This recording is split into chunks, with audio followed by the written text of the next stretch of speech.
Yes, now we've got a short clip coming up, essentially audio from an NHS whistleblower that spoke to us over the last couple of days. We've had to heavily change the voice. This person did not want to be identified. Once you listen through the clip, you will understand why the person would say that.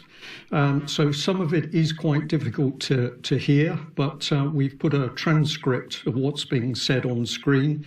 If you're just listening to today's news audio, we're going to encourage you to go to the website once the full news programme is up on the website, and you can play the video there and see the transcript so that you understand exactly what this person is talking about. Let's hear what the NHS whistleblower wanted to tell us.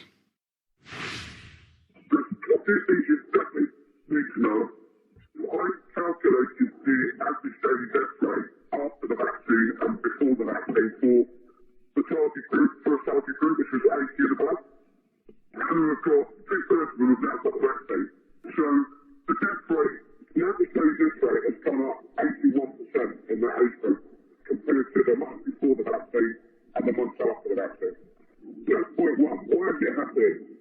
Okay, we know the lockdown kills elderly and all that, right? It's awful. There's a flaw in the Pfizer vaccine, right, which you're going to start to hear about. There's a lot more going on, which is what I can give you in a moment, right? There's a lot more technical stuff going on. It's coming down the line. The vaccine suppresses the immune system for 1 week, up to 1 week after the vaccine.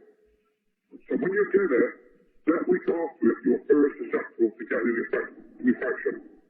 And this is what you're noticing all across the board. They put into nursing homes, they whack it in there, suddenly everyone's getting COVID, people are dying, and we know what's happening. The elderly there's 400 respiratory viruses around you at any one time, like 400 that can infect you. So they're always there. So it's the first immune system in an elderly person, or anybody. Some are going to catch a cold, they're going to catch a second bird. You take a PCR test, it'll probably say you've got COVID when you haven't, because they're just completely unreliable. So guess what? COVID numbers go up, and you're seeing it all across the board, because there's people that have no problem all year, but the vaccine didn't work, it all goes up. So what I've done is, I've calculated data, I've given you the biological reason for it, which is linked to the Pfizer vaccine, and then we'll see the others. So you also know, in Israel, we've got data on people after they were vaccinated.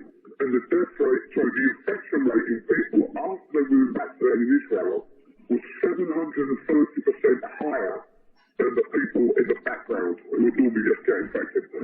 I am not fully aware of exactly what's happened, but I believe there's some interesting statistics come out of Gibraltar as well. They pumped 6,000 people in literally 2 days for that vaccine. And I think over the whole course of the year, they had 15 deaths. And literally, straight after that, it jumped up to at least 53 or 59 deaths straight after that. So I'm fully aware of what's happened there. And you'll see this all over the place. And the reason I'm giving you, is when you give that Pfizer vaccine, your immune system goes flat for up to 7 days. So what people should be doing is they get that vaccine and they need to quarantine properly. Because this is a problem. And no one's telling you this. It's in the literature.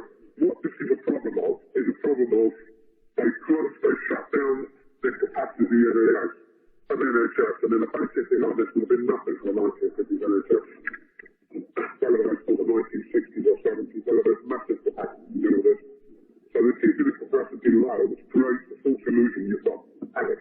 Yes, and start off, they've got another 10,000 say the pandemic of resources plus hysteria and lying by the media and the government. That's all it is. Just as a general question for you, how are people, other professionals in the NHS responding? Are they beginning to see through this, or are they still deceived by it? No, I think there's loads of them. But the problem is they're not, they can't speak out, because if they speak out, they're going to lose their job. So, Mike, pretty obvious from that report what's happening, and the end, of course, tells the whole story, that if NHS professionals dare to speak out, warning the public of risks that they're not fully aware of, they're going to lose their job. Those NHS people are going to lose their job. Now, this was some of the data that we were also... This is actually showing the suppression. This is lymphocytes, so this is dealing with white blood cells, and what you're essentially seeing is this suppression after the vaccine. The blue, the light blue colour is simply a placebo given, and the other colours relate to varying doses of vaccine, but you can see the suppression of the body's immune system, and at the very bottom of the screen's part of the reference for that, but people can check for themselves. This person took great risk to get this information to us, and this is what was said about the target group of 80 years old and above. Average death rate 1 month before vaccine, 158.6. Average death rate 1 month after was average death rate 1 month before vaccine, 158. Average daily death rate 1 month after vaccine, 214. Average daily death rate after vaccine up to the 21st of January, 287. Increase in average daily rate post-vaccine, 35%. Increase in average death rate post-vaccine to the 25th of January 2021, 81%. And then there's also an increase in the 60 to 79-year-old age group, and there's part of the data source for that. So that was the same data source that I used for my graph at the beginning. So if anybody wants to find the data for that, there's about 20 different actual data sheets in that spreadsheet. It's very worthwhile getting right, that's really excellent, Mike, because basically we're getting correlation between the evidence being brought forward now. This was the comment about Israel. Over 12,400 Israeli residents tested positive for COVID-19 after being vaccinated, among them 69 people who had already had the second dose, which began to be administered early last week, the Health Ministry reported in Israel. So this amounts to a 6.6% of the 189,000 vaccinated people who took coronavirus tests after being vaccinated. And if we look at some of the detail, here's the Israeli population, 8,732,921. Active cases, nearly 75,000.